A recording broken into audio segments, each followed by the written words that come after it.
In this video, we will show you how to reset Epson XP-15000 printer using resetter or adjustment programs.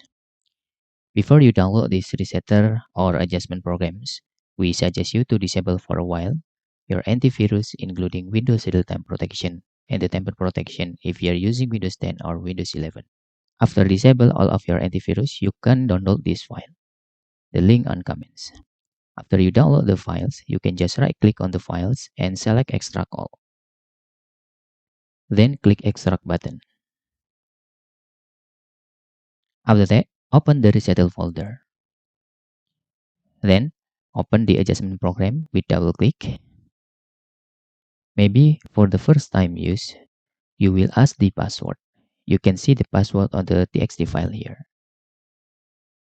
Then, you can click particular adjustment mode button. And you can select was inkpad counter and click OK.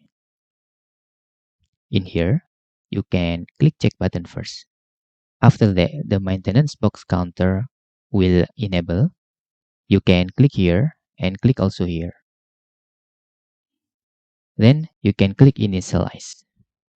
After that, you can click finish if the resetting is successfully. Then you can turn off your printer. After that, you can turn back on your printer again. You can close the program. And that's all tutorial how to reset Epson XP-15000 printer using resetter or adjustment programs. Thanks for watching.